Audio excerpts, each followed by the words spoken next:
Ya, baiklah kita mulai. Assalamualaikum warahmatullahi wabarakatuh.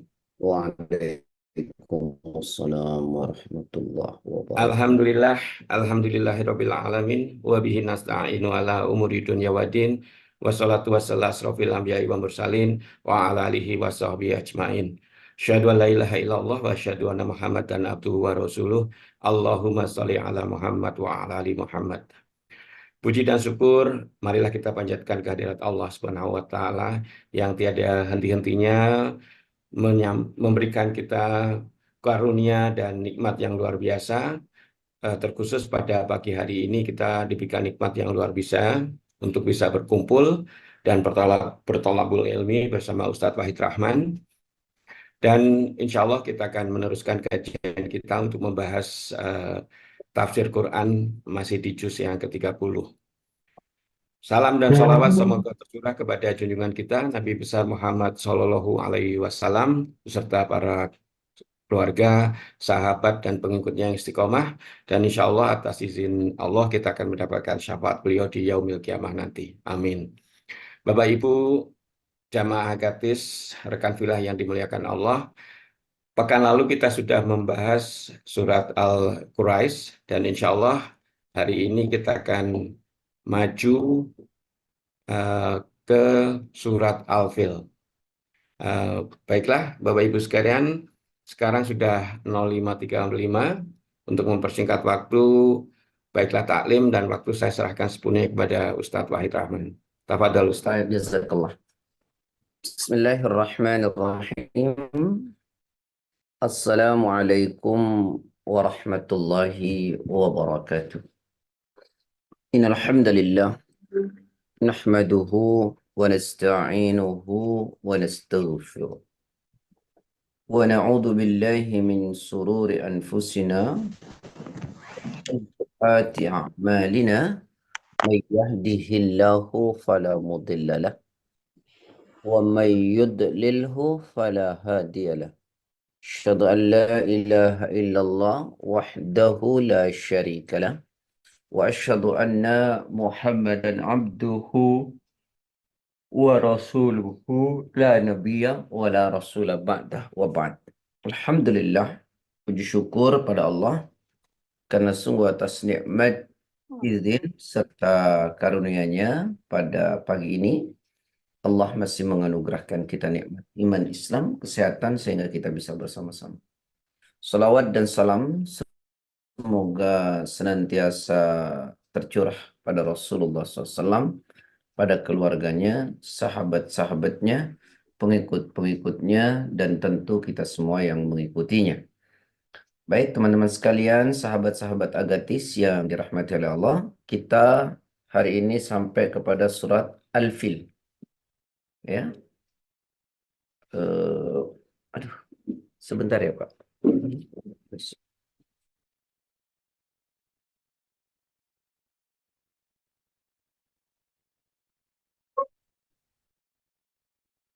Baik, teman-teman sekalian yang dirahmati oleh Allah, kita sampai pada surat Al-Fil ya. Ini kisah yang kita semua sudah sangat mengerti dan sangat paham ya tentang surat Al-Fil ini. Banyak kisah-kisah ini dituturkan ya, bahkan ketika kita SD pun sudah mendengar tentang Al-Fil ya, tentang pasukan bergajah. Nah, karena itu saya kira teman-teman semua sudah sangat paham betul tentang sejarah ya, Quran surat Al-Fil. Eh, Quran surat Al-Fil ini diturunkan apa namanya oleh Allah, eh,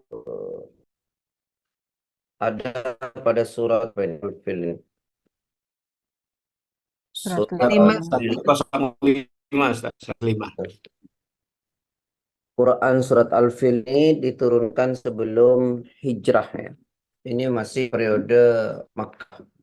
Maka masih terkelompok pada surah Makkiyah. Nah, Quran surat Al-Fil ini ada cuma 5 ayat. Ya. kemudian 20 huruf, 20 kata, dan ada 90 huruf. Saya ulangi, surat Al-Fil ini diturunkan sebelum hijrah, maka dikelompokkan pada surah Makkiyah. Surah ini terdapat 5 ayat, 20 kata, dan 96 huruf. Mari kita baca ya, karena ini sudah masyhur sehingga tidak perlu detail betul ya. Bismillahirrahmanirrahim. Alam tara kaifa fa'ala rabbuka bi ashabil fil. Alam yaj'al kaidahum fi tadlil. Wa arsala alaihim tayran ababil. Tarmihim bihijaratim min sijil. Faja'alahum ka'asfim ma'kul. Baik, ikhwani wa akhwati fillah, Allah Subhanahu wa taala satu-satu ya. Ini sebagai apa? Ibrah saja buat kita. Ya, Quran tuh suka bilang begini. Afala yatadabbaruna al-Quran am ala qulubin aqfaluha. Apakah mereka tidak memperhatikan Quran atau hati mereka sudah terkunci? Jadi informasi-informasi Quran ini ya saya sampaikan dari awal dulu bahwa ada yang sifatnya ilmiah, ada yang sifatnya tidak ilmiah tapi bersifat gaib gitu ya. Kalau yang sifatnya ilmiah, alat yang kita gunakan adalah akal. Dan sasarannya itu adalah alam nyata, nampak gitu. Kebenarannya itu mesti diriset. Ya, hasilnya kemudian menjadi ilmu pengetahuan. Nah, ada juga dalam Quran ini yang sifatnya gaib, maka alatnya tidak bisa pakai akal, tapi pakai hati. Karena sasarannya pun bukan alam nyata, tapi alam gaib transendental, gitu ya. Maka hasilnya bukan ilmu pengetahuan, akan tetapi iman. Nah, jadi banyak dari ayat-ayat Quran itu yang membutuhkan bukan hanya akal, tapi keimanan kita. Karena tanpa keimanan, kita tidak mungkin mau mengakuinya. Karena itu Al-Quran memberi kita sepertinya ruang. Saya ulangi, Al-Quran itu sebenarnya memberi ruang besar buat kita eh, untuk menandingi ya kalau memang kita tidak percaya terhadap Al-Quran. Saya ulangi, Al-Quran itu memberi ruang yang sangat luas buat kita untuk menandingi jika kita memang tidak yakin terhadap Quran. Dan informasi ini disampaikan oleh Allah 1430 tahun lalu ya kepada nabinya, pada orang-orang yang tidak yakin terhadap Quran itu, bahwa Islam memberi ruang seluas-luasnya untuk bisa menandingi. Seperti misalnya di dalam Al-Quran pada surat kedua ayat 23 sampai 24, Allah berfirman begini.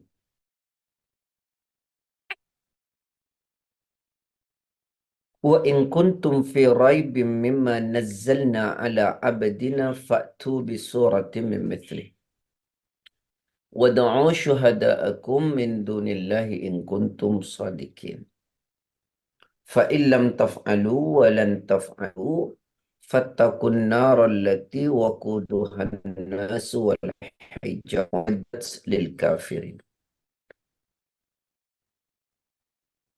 Bismillahirrahmanirrahim. Jika kamu meragukan Al-Quran yang kami turunkan kepada hamba Muhammad, maka buat satu surah semisal dengannya. Dan ajaklah penolongmu selain Allah, kamu orang-orang yang benar. Jika kamu tidak mampu membuatnya dan pasti tidak akan mampu, maka takutlah kamu akan api neraka yang bahan bakar manusia dan batu yang disediakan orang-orang kafir. Jika kamu ragu ya terhadap apa yang kuturunkan kepada hambaku Muhammad, ya, ragu terhadap Quran, Maka Allah memberi ruang yang luas. Kata Allah, buatlah satu surat. Tidak usah 114 surat, tidak usah banyak ayat. Satu surat saja yang semisal dengan Quran, baik secara redaksional yang begitu sangat indah, dan baik juga secara substansi nilainya. Ya. Maka kalau kamu kurang, maka ajak penolong-penolongmu, orang-orang hebat, ya. Ajaklah mereka, tapi jangan bawa-bawa Allah jika kalian memang merasa benar. Nah, saya memulai dari ini karena di Quran itu ada yang sifatnya transendental, ada juga yang bersifat sejarah. Nah, ya kita sudah mengimani saja gitu ya. Maka di ayat selanjutnya itu kata Allah, kalau kamu tak mampu, buatlah satu surat yang semisal dengannya. Jika kamu tidak mampu, dan kamu pasti tidak akan pernah mampu, kata Allah, maka takutlah dengan api neraka yang bahan bakarnya batu, ya, yang disediakan untuk orang-orang kafir. Ternyata sampai sekarang memang tidak ada orang yang mampu, ya, mampu membuat, ya, Al-Quran yang semisal dengan Quran, walau cuma hanya satu surat. Karena kemujizatannya Al-Quran ini secara redaksional diisi. Kita saja, Pak, buat tulisan kita sendiri, ya. Katakanlah kita buat skripsi lah. Coba kita minta suruh hafalkan kepada kita. Nggak usah banyak-banyak deh. 3 lembar aja tanpa ketinggalan satu huruf pun. Rasanya kok sulit ya? Padahal kita sendiri yang buat. Quran ini ribuan ayat, ya. Tapi banyak orang yang hafal Quran tanpa ketinggalan satu huruf. Nah, ini kemujizatan. Baik, kita masuk ke suratnya. Kenapa saya mulai dari sini? Karena banyak orang yang tidak percaya dengan kejadian-kejadian seperti ini, ya, atau yang dikisahkan dalam surat Al-Fil. Baik, alam tara kaifa fa'ala rabbuka bi ashabil fil. Ya. Apakah kamu tidak memperhatikan bagaimana Tuhanmu telah bertindak terhadap tentara bergajah? Ya. Ya. Apakah engkau Muhammad, ya, perhatikan bagaimana Tuhanmu telah bertindak terhadap pasukan bergajah? Ya. Jadi kalau Allah mau, sehebat apapun orang, ya, hancur-hancur. Inilah yang disebut idza arada syai'an ayyakula lahu kun fayakun. Jika Allah mau jadi, maka jadilah. Ya. Jadi, ikhwani wa ikhwati fillah, apa tidak hebatnya dulu ya, orang-orang ini dari Yaman. Ya, pasukan ini dari Yaman. Namanya Abraha. Ya, Abraha ini dari Yaman. Awalnya itu sejarahnya begini. Ada banyak perbedaan tapi tidak signifikan di antara para ahli sejarah dalam tafsir. Jadi ada yang mengatakan begini. Karena di kota Mekah itu ada Ka'bah, sehingga orang-orang itu kan pergi ke kota Mekah untuk berhaji. Nah, dengan begitu maka perputaran ekonomi itu begitu sangat luar biasa di kota Mekah. Ya. Yang notabene di situ ada suku Quraisy. Sehingga luar biasa itu apa namanya perputaran ekonomi. Orang datang berlomba-lomba ke kota Mekah. Maka Raja Habasyah di Yaman ini membuat gereja karena Habasyah itu waktu itu, ya, Abraha di Yaman itu agamanya Nasrani. Ya, dia beragama Nasrani dan menguasai Yaman. Maka dia membuat gereja yang sangat luar biasa dengan harapan orang-orang itu pergi haji ke Yaman. Maka dia buat gereja yang bagus sekali menyerupai Ka'bah begitu. Lalu dia berkeliling utusan-utusan dari Yaman itu agar orang-orang pergi haji ke Yaman. Ya, tetapi tidak ada juga orang yang datang ke Yaman itu. Bahkan ada satu sejarah, ini bisa dilihat dalam tafsir-tafsir, ada satu orang Arab itu yang sengaja pergi ke Yaman, ya, dan mencemooh gereja itu. ya, sehingga melumuri dengan kotoran. Nah, Raja Abraha itu marah betul, sehingga dia memobilisasi pasukan besar untuk menghancurkan Ka'bah yang ada di kota Mekah. Itu satu sejarah. Sejarah lain, mereka ingin menghancurkan karena sentimen persoalan ekonomi. Ya, kalau tadi karena marah terhadap satu orang yang datang dari Arab dengan mencemooh gereja mereka. Nah, yang satu lagi dalam sejarah hanya persoalan ekonomi, ya, agar orang-orang bisa pergi ke Yaman untuk melakukan ibadah haji dan kemudian terjadi perputaran ekonomi di Yaman. Tapi rupanya tidak datang sehingga dia memobilisasi pasukan yang sangat besar, ya, menuju ke Jazirah Arab, yaitu tepatnya di kota Mekah, untuk menghancurkan Ka'bah. Kemudian alam yaj'al kaidahum fi tadlil, ya, alam yaj'al kaidahum fi tadlil. Bukankah dia telah menjadikan tipu daya mereka untuk menghancurkan Ka'bah itu menjadi sia-sia? Ya. Karena tidak ada tipu daya yang lebih hebat daripada tipu daya Allah. Ya, mereka boleh bertipu daya, tapi tipu daya Allah itu lebih keren. Nah, ini dilindungi oleh Allah, Ka'bah ini. Ya, karena ini dibangun buat umat Muslim, ya, semenjak zaman Nabi Ibrahim alaihissalam. Lalu bagaimana Allah cara menghancurkan mereka? Karena tidak mungkin menggunakan tangan orang-orang Quraisy yang waktu itu tidak sekuat Habasyah dengan pasukan yang sangat luar biasa. Wa arsala alaihim tayran ababil. Lalu kemudian wa arsalah, dan Allah telah mengutus alaihim kepada mereka tayran, burung ababil. Ababil. Cuma sekarang itu artinya berbondong-bondong, ya. Berbondong-bondong dengan cara berkelompok-kelompok. Jadi banyak dari sini, banyak dari sana. Itu namanya abil. Bukan kemudian bernama burung ababil. Nggak ada itu istilah burung ababil. Ya, burung ababil itu maksudnya berbondong-bondong. Berbondong-bondong itu berkelompok gitu, ya. Kelompok sini banyak, kelompok sana banyak gitu.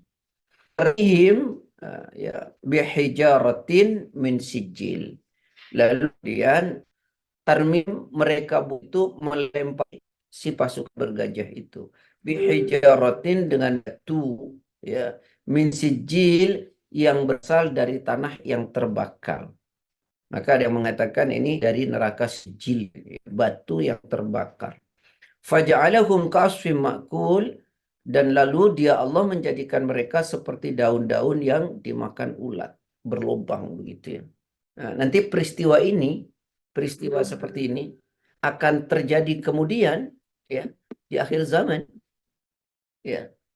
Sebagaimana dijelaskan banyak dalam hadis ketika Allah memperlakukan kaum Ya'juj wal Ma'juj, ya, karena mereka telah membunuh, ya, semua orang yang ada di bumi kecuali yang dibawa oleh Nabi Isa alaihissalam. Nanti mereka itu akan dihancurkan oleh Allah dengan ulat-ulat yang menempel di leher mereka.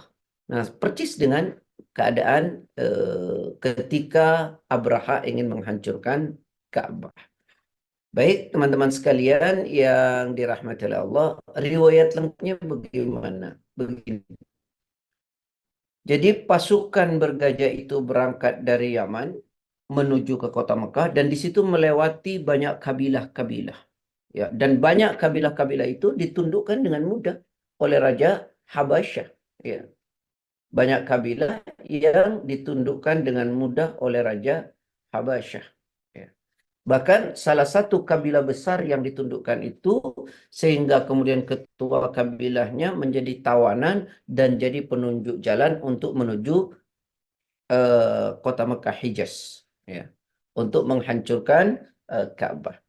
Nah, sampailah mereka di sebuah tanah yang lapang, ya. Nah, mereka itu menyerupas gajah yang paling besar. Nah, gajahnya itu namanya Mahmud. Gajah yang paling besar itu namanya Mahmud. Nah, ketika gajah itu diarahkan ke kota Mekah, dia nggak mau jalan, dia mogok, diam. Tapi ketika diarahkan ke tempat yang lain, dia jalan. Sehingga dipukul sangat luar biasa. Nah, disitulah kemudian mereka dibenamkan.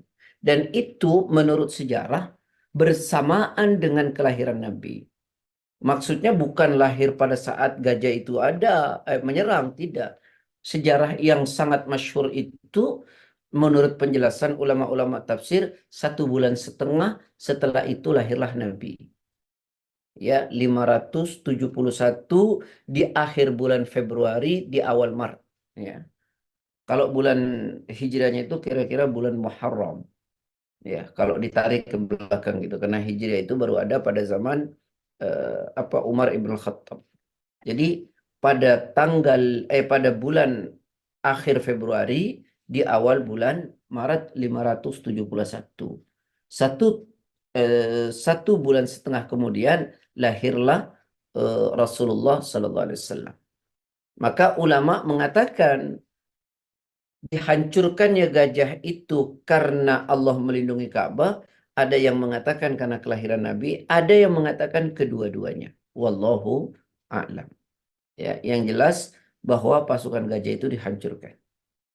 Nah, pada saat dihancurkan pasukan gajah itu tidak semua pasukan gajah yang ada di situ. Ya, tidak semua orang-orang Habasyah, yaitu Abraha yang datang untuk menghancurkan Ka'bah, tidak seluruhnya. Maka ada satu riwayat dari Ummul Mukminin, Ummu Abdillah Aisyah radhiyallahu anha, qalat, satu waktu Aisyah itu bertanya ya kepada siapa Rasulullah SAW. Qala Rasulullah sallallahu alaihi wasallam. Rasulullah SAW bersabda, kata Aisyah, yaghzu jaisyun al-Ka'bah. Jadi ada satu pasukan besar yaghzu menyerang untuk menyerang al-Ka'bah yaitu Ka'bah. Jadi ada satu pasukan besar yaitu bergajah yang hendak menghancurkan Ka'bah. Fa idza kanu bi baida'a minal ardi. Ketika pasukan besar itu ada di sebuah tanah lapang, ini belum masuk ke kota Mekah. Ya, berada di sebuah tanah yang sangat lapang, belum masuk ke kota Mekah. Yukhsafu bi awalihim wa akhirihim. Yukhsafu itu dihancurkan, dibenamkan oleh Allah dari ujung depan sampai ujung belakang. Yaitu cara menghancurkannya dengan wa arsala alaihim tayran ababil. Allah mengutus burung-burung yang berbondong-bondong. Tarmihim bihijaratin min sijil.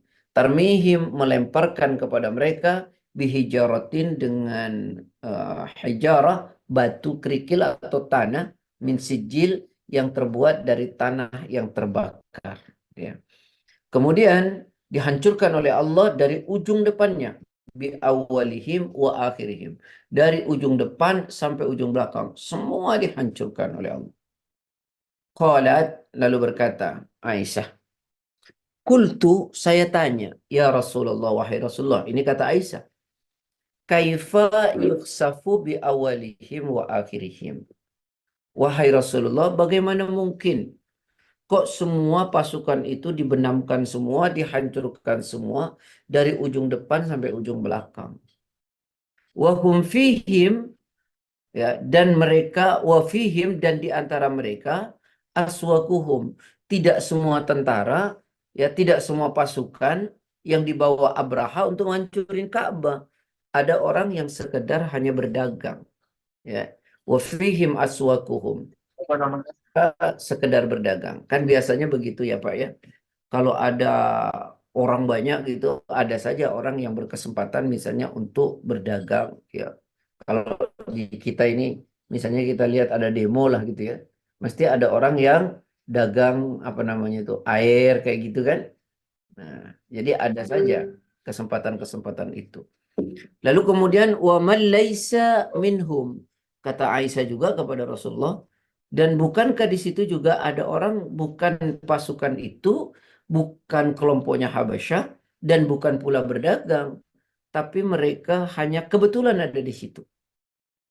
Qala, lalu Nabi menjelaskan kepada Aisyah, yuhsafu bi awalihim wa akhirihim. Iya, semua dibenamkan Aisyah dari ujung depan sampai ujung belakang. Ya. Thumma yub'atsuna ala niyatihim. Akan tetapi nanti mereka itu akan dibangkitkan oleh Allah di hari kiamat sesuai dengan niat mereka ada di situ.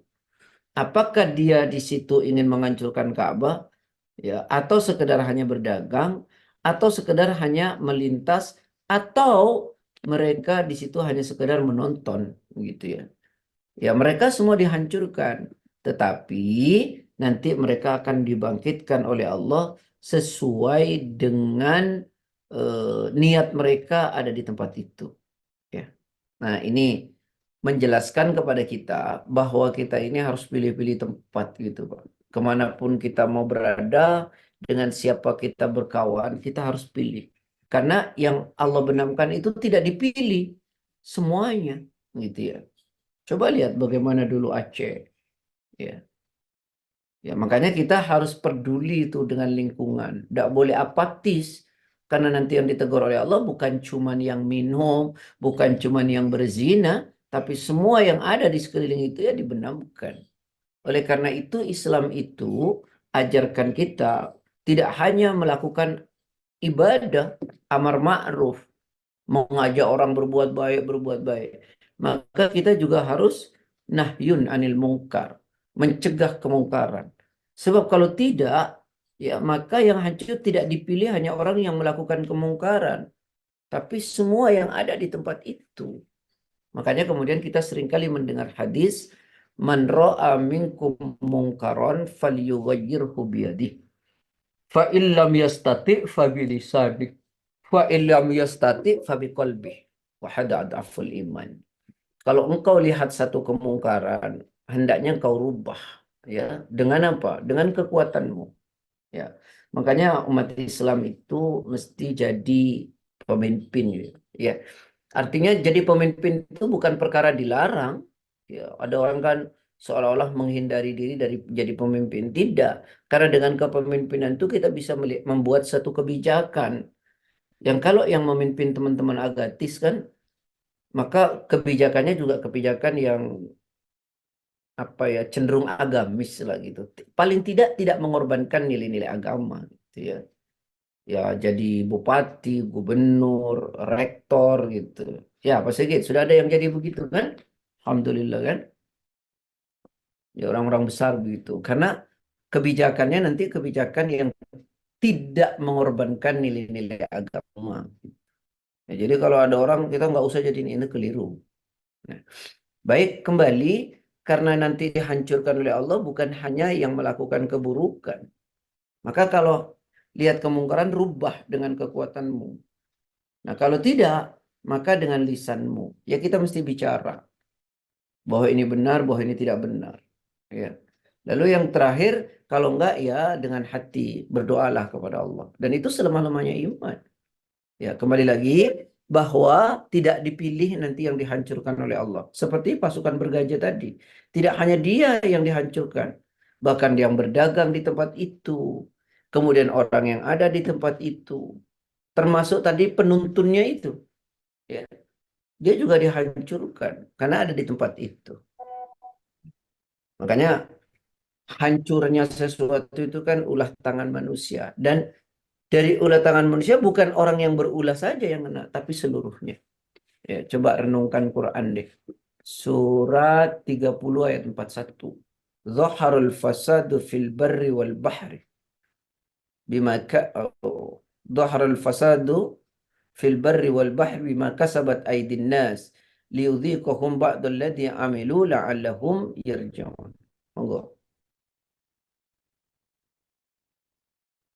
Alhamdulillahirrahmanirrahim.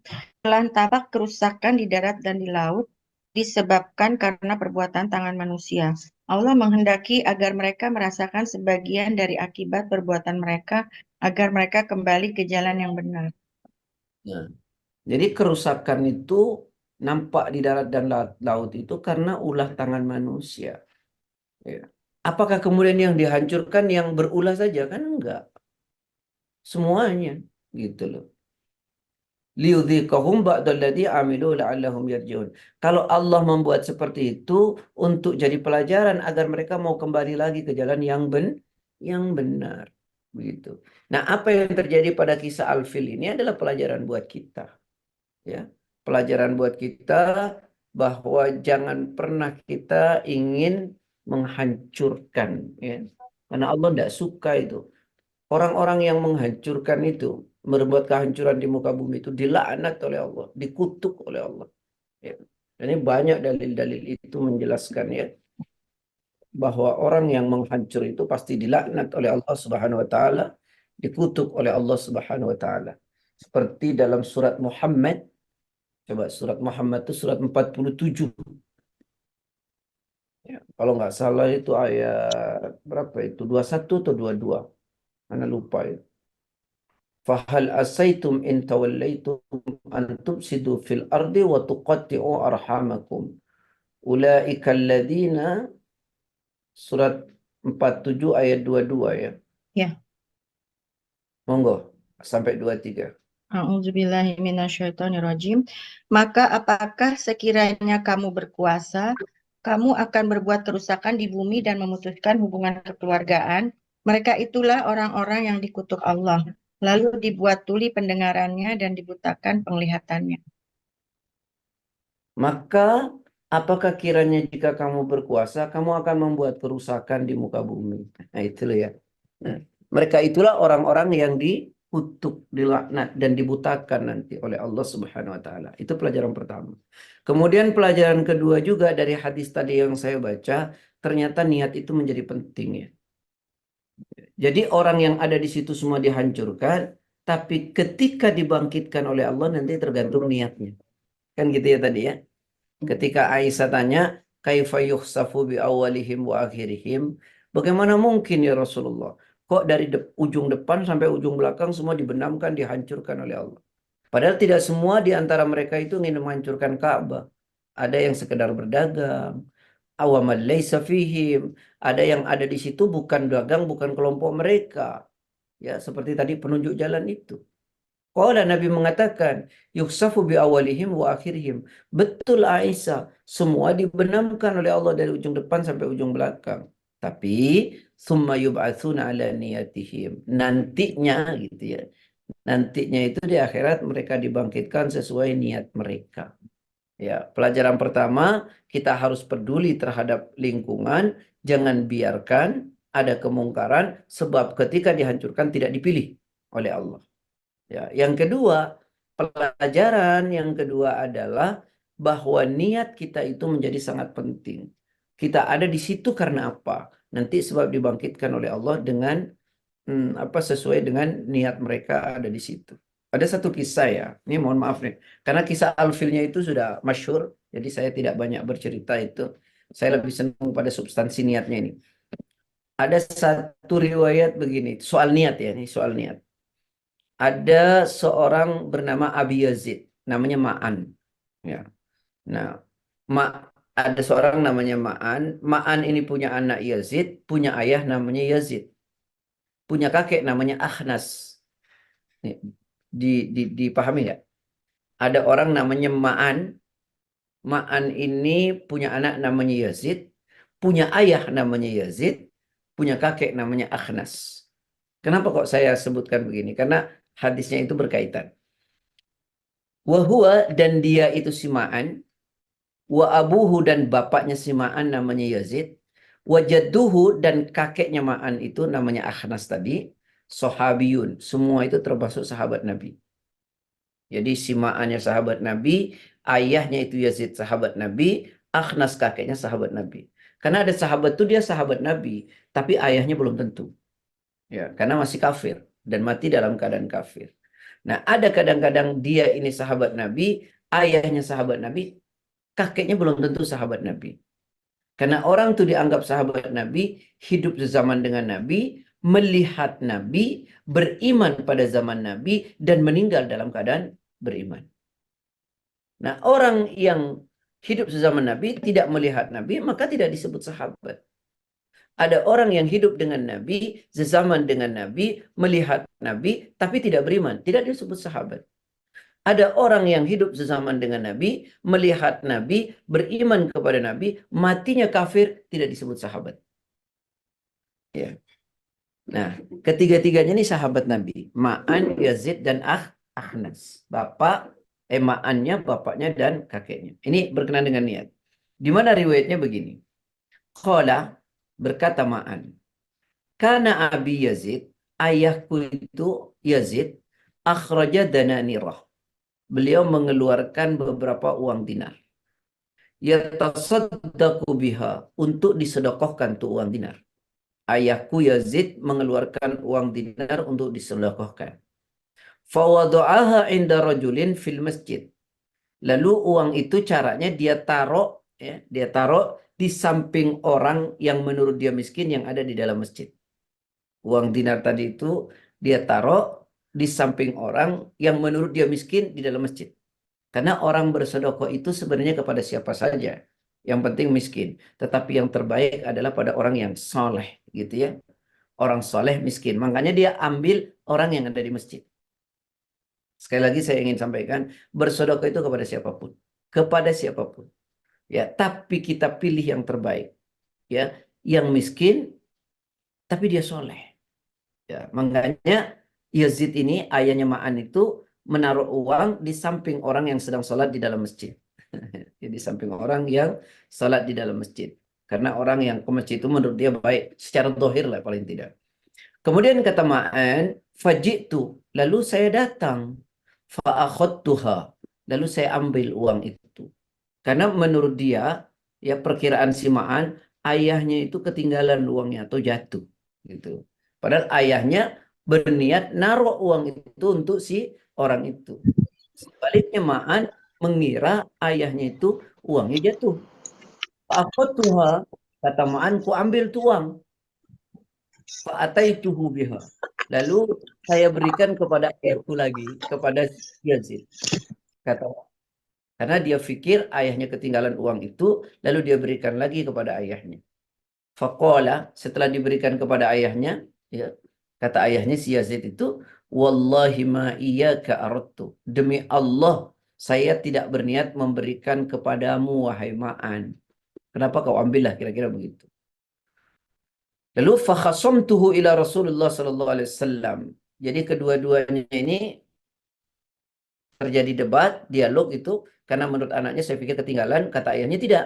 Maka keduanya pergi menghadap Rasulullah sallallahu alaihi wasallam. Lalu diceritakan, kata si Yazid ayahnya, saya itu tadi naruh uang untuk orang yang ada di masjid yang miskin. Lalu oleh anakku Ma'an diambil, diberikan lagi kepadaku karena dia mengira aku terjatuh, uangku jatuh. Apa? Faqala, Nabi mengatakan kepada Yazid, si ayahnya, menawaita ya Yazid, kamu sudah dapat pahala karena apa yang kau niatkan. Kamu sudah dapat pahala karena apa yang kamu niatkan. Sama dengan begini. Mas Sigit ingin memberi uang orang. Ternyata orang yang diberi itu tampangnya susah. Ternyata dia orang kaya. Kan banyak ya. Saya itu baru baca 2 hari yang lalu. Ada pengemis yang ternyata di kantongnya itu ada 15 juta gitu. Ada pengemis yang rumahnya keren gitu ya. Ternyata dia punya kendaraan itu. Lalu Mas Sigit kasih uang orang itu. Secara dohir di jalanan orang ini susah minta-minta. Maka pahalanya sempurna. Tidak berkurang sama sekali. Ya. Dosanya dia, urusan dia gitu ya. Maka ketika si Yazid itu menaruh uang untuk orang yang ada di masjid, Nabi berkata kepada dia, "Mana waita ya Yazid? Kamu dapat pahala kok seperti niatmu itu." Lalu kemudian Nabi mengatakan, "Walaka ma akhadta ya Ma'an." Nah, kepada Ma'an yang ambil uang itu diberikan lagi kepada ayahnya, "Kamu juga dapat pahala karena kamu ingin menyelamatkan uang ayahmu yang menurutmu adalah terjatuh." Jadi bahwa niat orang itu menjadi sangat penting gitu.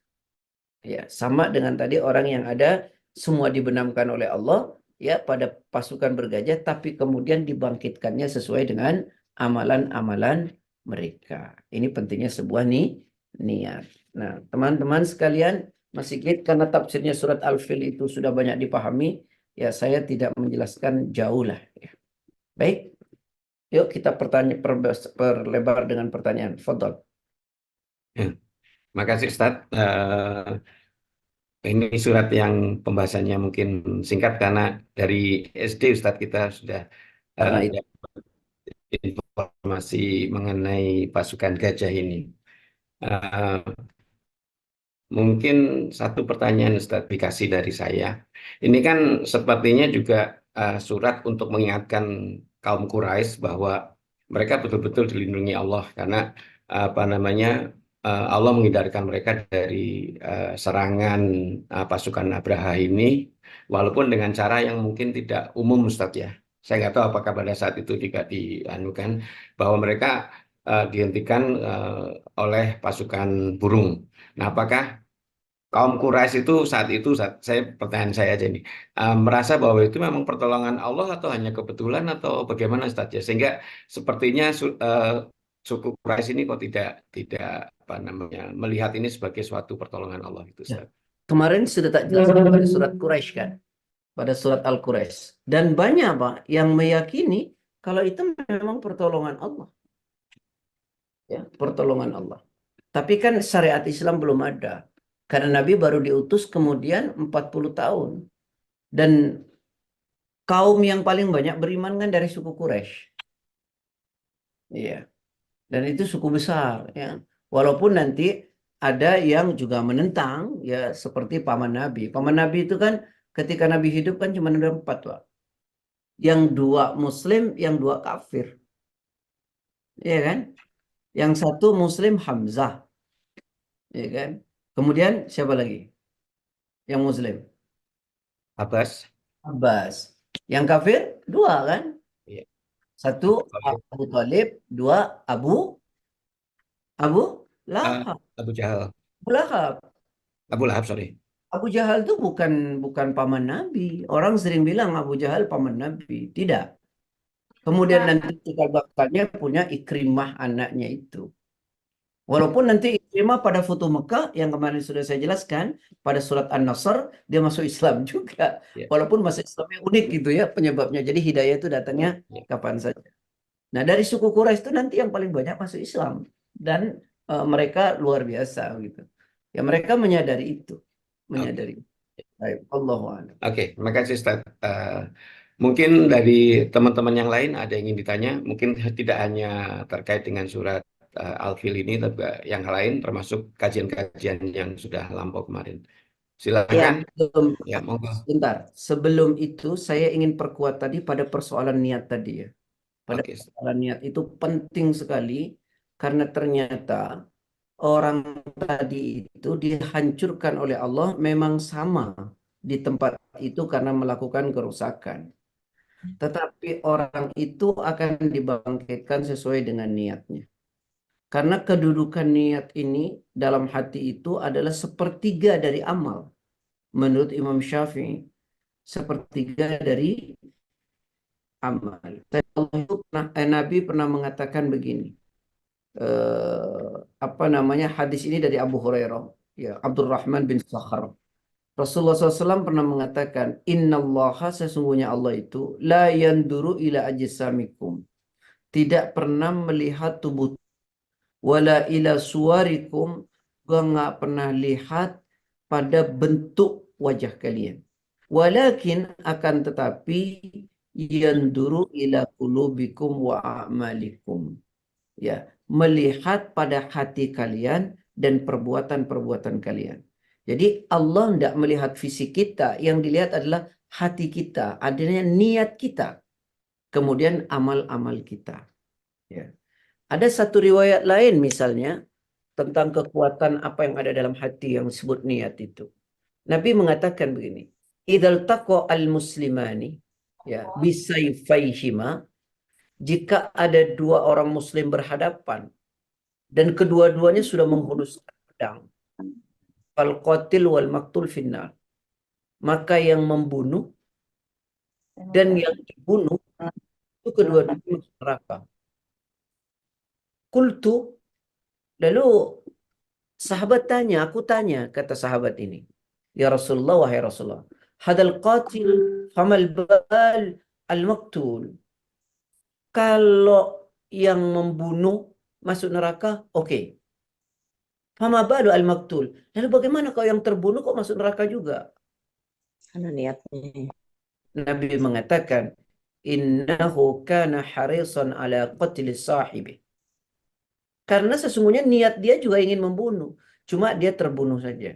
Maka ada kejadian, misalnya nih, mohon maaf ya, di kampung saya, yang sempat viral beberapa bulan yang lalu, caro itu. Oh, Ya kan? Lalu orang membela yang membunuh begini. Enggak bisa. Kedua-duanya enggak benar. Ya, karena niatnya itu sama. Niatnya sama. Ketika itu sudah ada dan terimplementasi, sudah dia berdosa. Berbeda kalau niat itu tidak diimplementasikan, masih tersimpan, dan dia bisa perangi tidak dia lakukan, maka dia berpahala. Contoh ini dari Abil Abbas, ya. Innallaha, sesungguhnya Allah, katabal hasanat, telah menetapkan kebaikan, wassayiat, dan keburukan. Tsumma bayyana, kemudian Rasulullah menjelaskan dalika, tentang kebaikan dan keburukan itu. Lalu kata Nabi, faman hamma bihasanatin, siapa orang menginginkan melakukan kebaikan, falam ya'malha, dan kebaikan itu tidak dia lakukan, katabahallah tabaraka wa ta'ala indahu hasanatan kamilah, maka baginya sudah dicatat kebaikan yang sempurna.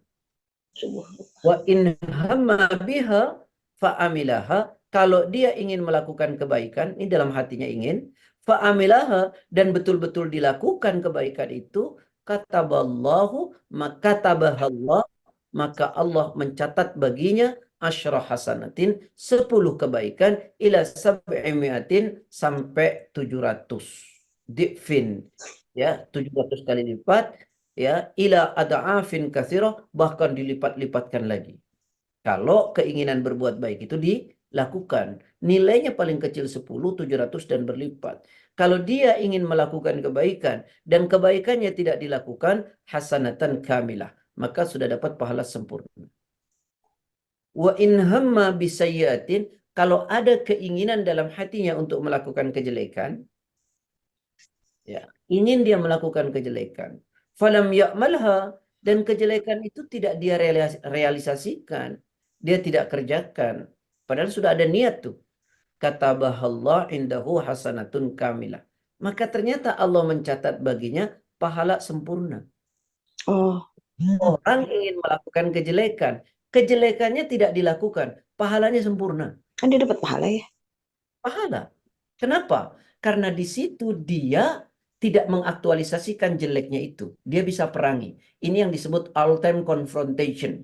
Ada perang abadi dalam diri kita antara nafsu dan hati. Dia ingin melakukan kejelekan, tapi diperangi oleh hatinya sehingga kejelekan itu tidak dilakukan. Maka kenapa pahalanya sempurna malah? Karena Islam ya. Oh, keren. Wa in hamma biha, kalau orang ingin melakukan kejelekan, fa'amilaha, dan kejelekannya itu dikerjain, katabahallah sayyi'atan wahidatan, maka cuma dicatat satu kejelekan.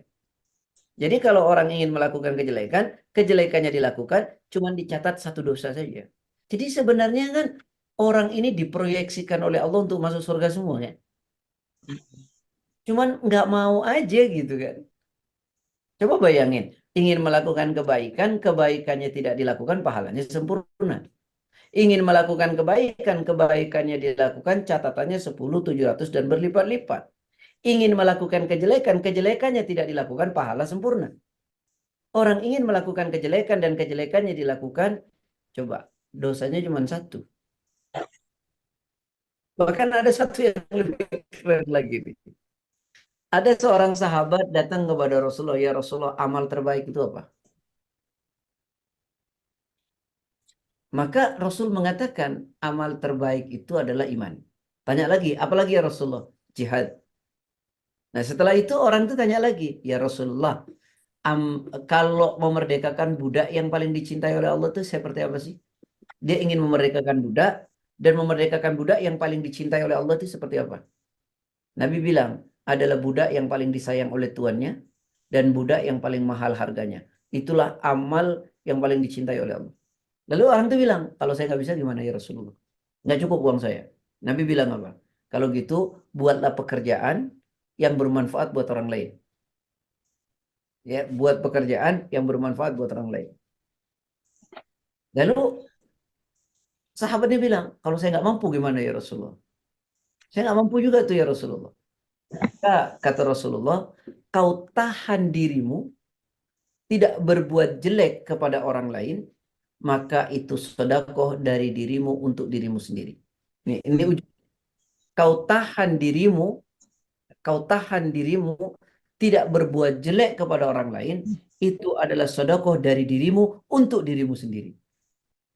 Berarti kan keren. Kita diam-diam aja di rumah ngelamun aja pahala kan, Bu?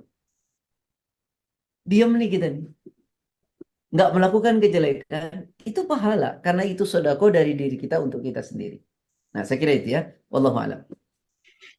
Baik Ustaz, ini ada dua orang yang sudah membuka. Boleh nanya nggak? Gitu. Sebentar, Om Ananto. Ini udah ada dua yang buka mikrofon Ya. seperti itu, yaitu Mbak Dian sama Om Arsyad. Mungkin Mbak Dian dulu, lady first. Setelah itu Ya, baru Manto. Ya, mohon ya. maaf.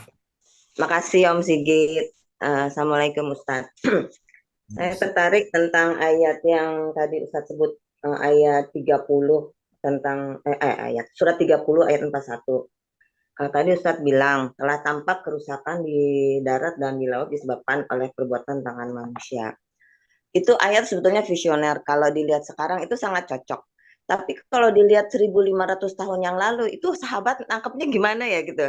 Maksudnya saat itu kan kegiatan ekonomi, menurut saya kegiatan kerusakan tuh nggak banyak. Mereka hanya sibuk cari buat bertahan hidup, makan, sama mungkin beribadah. Nah, pas dikasih ayat tentang ini, yang ayat 41 tentang telah tampak kerusakan di darat dan di laut, sama mereka nggak bingung gitu. Ayat itu tuh cocok untuk saat ini gitu. Jadi memang ayat itu visioner. Cuman aku mau pikir itu tanggapan sahabat gimana dengar ayat itu gitu, Mas. Keren Bunda lu. Iya, baik. Ini menunjukkan Quran itu apa, Bun? Ya, cocok di segala Up to date. zaman. Berlaku di Up to segala date. zaman. Ini Quran, asbabul urutnya Ustadz.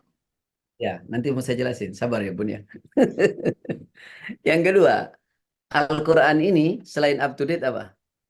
Al-Ikhbar bima madha, mampu menjelaskan sesuatu yang terjadi pada ribuan tahun, jutaan tahun yang lalu. Padahal Nabi bukan arkeolog. Ini jelas firman. Dan Al-Quran, Al-Ikhbar bil Mustaqbal, mampu memberitahu sesuatu yang belum pernah terjadi. Bahkan Nabi bukan peramal kan? Dari Betul. Dan At-Tijaribul Ilmiyah, Quran ini mampu menyajikan sesuatu yang sangat ilmiah.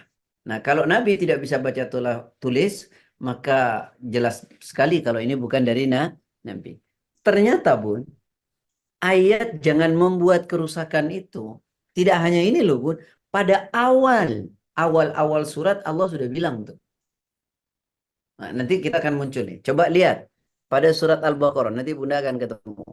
Pada surat Al-Baqarah ayat ke itu 11 ya atau 10, 11 mungkin. Wa idza qila lahum la tufsidu fil ardi qalu innama nahnu. Ayo, sudah ketemu. Nomor Ya, 11. 11 ya. Ayat 11. Dan ketika dikatakan kepada mereka itu siapa? Sampai tahu.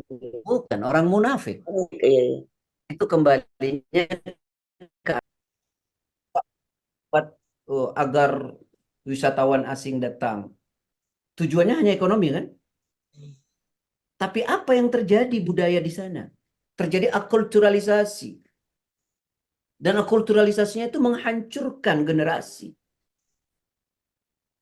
Maka pertimbangan-pertimbangan itu jangan bicara ansih ekonomi mestinya. Nah, ini bagaimana mempertahankan budaya ketimurannya. Kalau tidak bicara soal Islam deh. Budaya ketimurannya, kesopanannya. Nah, ini kan kadang-kadang kita suka lupain tuh. Nah, ini orang-orang pintar itulah. Kalau saya cuma bicara segi agamanya. Mohon maaf lahir batin ya, Bun. Ya, ya, ya, Oke, terima kasih. Cukup ya, kemudian. cukup, cukup. Oke, selanjutnya Om Arsyad. Nanti setelah itu Om Anto. Monggo Om Arsyad. Ya, terima kasih. Assalamualaikum warahmatullahi wabarakatuh. Waalaikumsalam warahmatullahi. Ini menarik sekali tentang niat ini, Pak Ustadz. Kebetulan kan sebentar lagi kita menghadapi pemilihan pemimpin ya. Di saat sekarang kan yang dipakai kan sistemnya kan demokrasi. Demokrasi itu menuntut siapa yang terbanyak itulah yang jadi gitu.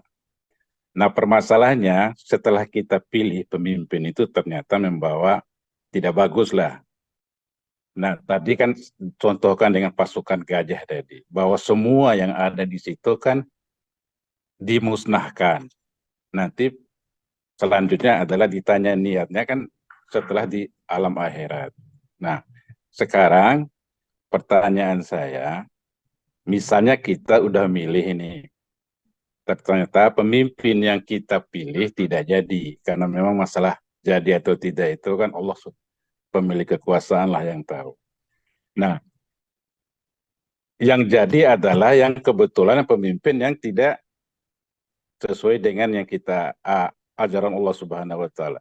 Nah, kita tadi terlepas ya Pak Ustadz ya dari kalau seandainya nanti pemimpin ini kurang sesuai dengan ajaran agama, tapi kita tidak memilih dia, yang kita pilih yang kalah misalnya kayak begitu. Demikian Pak Ustadz. Terima kasih. Masya Allah. Ini pertanyaannya pertanyaan begini nih, saya bukan sulit ngejawabnya, rodok berat ngejawabnya, tapi ndak nopo-nopo. Gini ya, hidup ini Allah sudah kasih panduan. Baik, apa namanya panduan? Ya panduan lah buat kita, ya pedoman lah. Pedoman kita dalam beragama ini kan Quran dan hadis gitu ya, atau agama lah. Itu panduan buat kita. Nah, apakah panduan kita Al-Quran dan hadis ini tidak menjelaskan segalanya? Tentu menjelaskan segalanya, termasuk dalam memilih pemimpin. Maka cobalah pilih pemimpin itu yang sesuai dengan karakter yang disampaikan oleh panduan kita Al-Quran dan As-Sunnah. Begini loh, ya. Walaupun kita berada di dalam negara demokrasi, negara Indonesia, kita yang beragama, kita punya panduan dalam agama. Oke, kita pilih nih sesuai dengan karakter yang sudah disampaikan oleh agama. Lalu kemudian ternyata yang menang bukan yang kita pilih. Apakah Bapak berpahala? Berpahala. Lalu kemudian yang terjadi itu bukan yang kita inginkan, maka satu hal saya ingin sampaikan dulu. Kita wajib taat. Kita wajib taat. Karena di dalam agama Allah mengatakan sebelumnya sudah diatur, ketika sudah jadi pun diatur. Wala tunazi'anna wulatal amri wa in ra'aita annaka antah. Jangan pernah kau melawan pemimpinmu sekalipun kau tahu engkau adalah benar. Jadi memilihnya kita ada aturannya dalam agama. Ketika kita sudah terpilih, yang jadi siapapun kita mesti taat. Nah ya, kita mesti taat. Lalu kita kemudian mengikuti aturan untuk memilih. Dan kita sudah pilih sesuai dengan keyakinan karena ada aturan itu, kita yakin, oh ini yang paling mendekat ini. Maka kemudian kita pilih.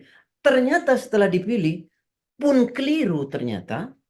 Tidak sesuai dengan ekspektasi agama, ya, maka Bapak tetap dapat pahala. Tetap dapat pahala. Jadi milih sesuai dengan yang kita inginkan karena sesuai dengan aturan agama, lalu ternyata keliru, dapat pahala. Kita milih dengan sesuai dengan yang aturan agama, kita dapat pahala, ternyata yang jadi bukan yang kita pilih, maka kita tetap harus taat kepada pemimpin tersebut. Nah, itu yang benar, Pak. Allahu a'lam. Halo. Ya, Makasih. halo Mas Arsyad. Cukup? Cukup. Oke, makasih. Makasih pencerahannya Ustadz juga nih. Politik damai. Mungkin sebelum ke Om Anto, ini ada yang WA saya Ustadz menanyakan tadi kan disebutkan Abraha dari apa namanya Yaman, sementara tentaranya dari Habasyah atau Ethiopia. Mungkin korelasinya gimana Ustadz kalau? Salah tadi, Pak. Salah, Pak. Salah cerita. Saya tidak ada ya jadi bahwa pasukan itu dari Yaman, ya. Dari Yaman. Yaitu Abraha. Oke. Jadi Tadi tidak ada basiahnya Ustadz ya. misalnya. Oke, makasih. Om Anto, monggo silakan. Halo, Om Anto. Contohnya sudah siap-siap. Assalamualaikum, Oke, Sigit. monggo silakan. Siapa ini? Boleh Ya, tanya, Pak ya, Ustadz? Mbak Budi, monggo. Iya, ya. Assalamualaikum, Pak Ustadz. Waalaikumsalam warahmatullahi. Saya ingin menanyakan terkait masalah niat tadi, Pak Ustadz ya.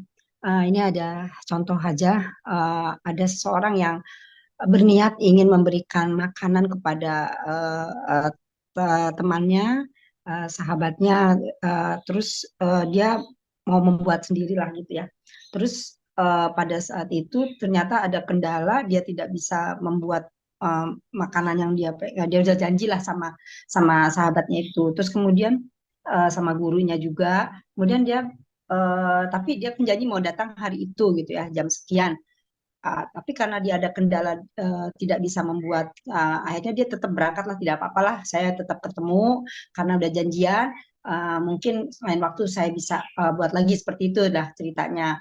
Tapi pada saat di TKP ternyata memang tidak bisa ketemu karena ternyata sahabatnya dan guru-gurunya itu sudah ada kegiatan lain yang tidak bisa jadi ketemuan di tempat gitu.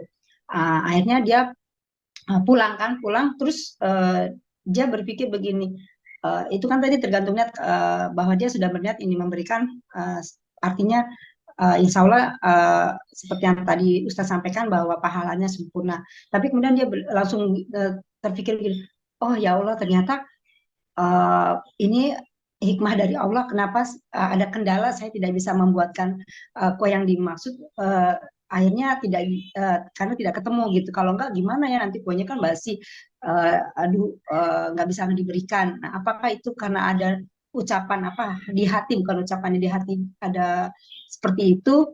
Apakah itu akan menghancurkan apa meluruhkan si pahalanya? Ustaz, itu aja yang ingin saya tanyakan. Terima kasih. Assalamualaikum. Baik, yang pertama saya ingin sampaikan, ketika dia datang, dia sudah berniat, itu pahala sudah sempurna ya Bun ya. Ditambah lagi dia datang, orangnya tidak datang dapat pahala yang lain, yaitu kesabaran dia. Ya, dan pahalanya itu tanpa batas. Lalu kemudian dia pulang berpikir positif kepada Allah, itu pahala lagi Bun. Karena dia berpikir positif. Ya Allah, mungkin ini yang Allah maksud ya, saya kok nggak jadi gitu, ternyata nggak datang. Itu kan berpikir positif kepada Allah. Dan itu pahala ya. Nah kemudian nanti niatnya itu, azamnya itu jangan dilepas ya, di mana dia mau bikin itu dia kerjain lagi, pahala lagi itu. Itu pahala terus, dan itu tidak merusak sama sekali pahala kita, karena justru kita berpikir positif kepada Allah itu ya. Ya, Maka tidak menghancurkan pahala, bahkan menambah pahala, karena dia berpikir positif kepada Allah bahwa Allah itu memberi yang terbaik. Allahu a'lam. makasih Pak Ustadz. Cukup, Mbak Budi? Ustaz mau tanya dong. Ya Oke, cukup. silakan. Ya, silakan. Niken. Anto nggak ada ya? Nggak ada. Udah siap-siap ke kantor Bu. Ya, Ustaz, ini mau tanya apa yang dikisahkan dalam surat ini, Al-Fil, mengenai apa burung-burung yang bisa mengalahkan pasukan bergajah itu mungkin nggak sih itu terjadi lagi di zaman ini? Artinya gini, orang kadang-kadang mengkait-kaitkan atau apa sih istilahnya sekarang tuh cocokologi ya. Ada kejadian apa gitu, misalkan di Palestina waktu itu sempat kan ada eh, apa sih berita atau video mengatakan ini mirip dengan kejadian itu gitu, burung-burung yang eh, apa membawa batu dari surga dari neraka untuk menghancurkan pasukan bergajah. Jadi bahkan ada sebagian juga yang mendoakan supaya kejadian seperti itu terulang lagi di zaman saat sekarang ini. Itu bisakah seperti itu, Ustaz? Bunda, saya tidak bisa mengatakan iya atau tidak soal sejarah yang terjadi di Palestina itu, ya, karena saya tidak menemukan bukti yang benar. Tetapi kemudian kita berdoa mah boleh-boleh saja. Ya, boleh-boleh saja minta kepada Allah, karena pernah terjadi di zaman Nabi, lalu kemudian di zaman Abdul Muthalib, lalu kita minta. Apa salahnya? Tidak ada salahnya. Tetapi kemudian mungkin nggak terjadi di zaman sekarang, wallahu alam, ana tidak tahu ya. Anda tidak tahu. Tetapi ada hadis yang nanti akan terjadi di akhir zaman, ya, di mana Allah menghancurkan kaum Ya'juj wal Ma'juj, ya, yang itu tidak bisa dilawan kaum Ya'juj wal Ma'juj. Bahkan Nabi Isa yang bisa membunuh Dajjal pun tidak bisa menghancurkan beliau, sehingga Nabi Isa dan umat serta Imam Mahdi disuruh bersembunyi ke bukit-bukit, ya, dan mereka dihancurkan oleh Allah dengan didatangkan ulat-ulat, ya. Nah, itu nanti akan terjadi di akhir zaman. Tapi di zaman sekarang wallahu alam, Anda tidak tahu, dan kita berdoa minta seperti itu tidak ada persoalan. Ya, jadi dibolehkan ya. Boleh. Artinya ya maksudnya hanya kekuatan doa yang mungkin bisa menyelamatkan atau membantu Ya, Palestina saat saya ini, Ustaz. saya sampai hari ini mengatakan tidak ada yang tidak mungkin kalau Allah ingin membantu umatnya, ya. Nah, cuma ini juga pelajaran buat kita. Itu saja. Allahu a'lam. Kurang Ustaz. Oke, terima Sigit, kasih. boleh Ini nanya lagi nggak? monggo, Mbak Budi mau nanya lagi, silakan Iya, silakan. ya, maaf. Pak Ustadz, saya ingin tadi terkait pertanyaan siapa Anto ya yang kalau nggak salah mengenai pemilihan Arsyad. pemimpin, ya pemilihan pemimpin itu yang bahwa Arsad ya, ya. Kan kita selama ini kita nggak tahu ya pribadi calon pemimpin yang akan kita pilih secara dekat karena kita memang, tapi tadi tuntunan dari Al-Quran dan hadis yang tadi Pak Ustadz sampaikan, tentunya kita sekarang ini politik banyak sekali banyak orang bermuka kelihatan baik segala macam ya, pembawaan agama untuk berkampanye segala macam itu kan kadang-kadang kita suka ternyata pada yang pada kenyataannya setelah terpilih tetap saja namanya politik tetap tidak, yang kalau menurut saya sih kurang, saya gimana nggak ini ya. Jadi apakah kita sebaiknya istikharah aja untuk menentukan ini supaya kita aman ya, mendapatkan pemimpin yang betul-betul amanah, gitu aja sih Pak Ustadz. Sebaiknya bagaimana? Karena kita tidak bisa melihat secara visual ini kelihatannya baik, tapi kan hati kita nggak ada yang tahu. Gitu aja Pak Ustadz. Terima kasih. Satu, saya ingin ingatkan kita jangan suudzon ya Bunda ya. Tapi melihat secara dohir saja Bunda. Ya, secara dohir kan nampak sebenarnya ya. Secara dohir personalitinya, lalu komunitinya. Maksud saya personality orang itu dan komunitasnya. Karena dua-duanya menjadi penting. Berada di komunitas seperti apa dan secara pribadinya seperti apa. Itu saja lah ya. Lalu kemudian apalagi ditambah dengan istikharah. Ya, ditambah dengan istikharah. Insya Allah luar biasa.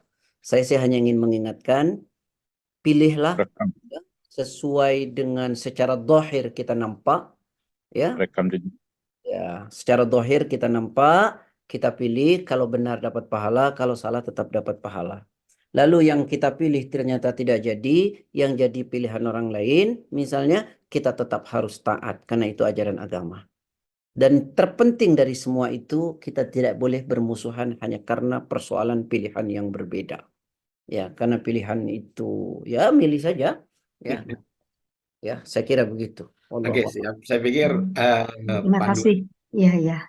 pencerahannya sangat luar biasa. Jadi apa namanya, secara garis besar kita sudah apa namanya mampulah mengikuti apa yang disampaikan oleh Pak Ustadz tadi. Oke, mungkin ada pertanyaan lain. 644 mungkin ada satu pertanyaan lagi. Kita masih bisa. Silakan, yang ingin bertanya bisa dibuka mikrofonnya langsung. Sudah enggak kayak itu. Masih. Sudah tidak ada. Oke. Baiklah, kalau tidak ada, sekali lagi saya sampaikan terima kasih Ustadz atas waktu dan ilmunya yang luar biasa untuk pencerahan kita semua.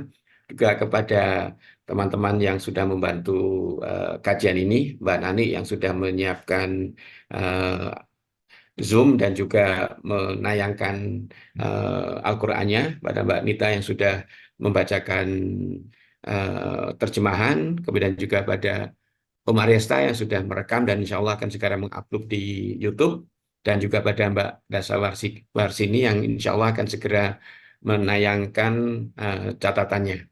Baiklah Bapak Ibu sekalian, kita akhiri kajian kita pada pekan ini, pada hari ini, dan insya Allah kita akan bertemu di Rabu yang akan datang.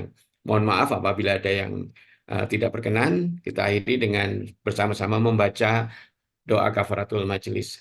Subhanakallah wa bihamdika asyhadu an la ilaha illa anta astaghfiruka wa atubu ilaik. Assalamualaikum warahmatullahi wabarakatuh. Waalaikumsalam warahmatullahi wabarakatuh. Terima kasih. Terima kasih Ustaz atas Terima kasih.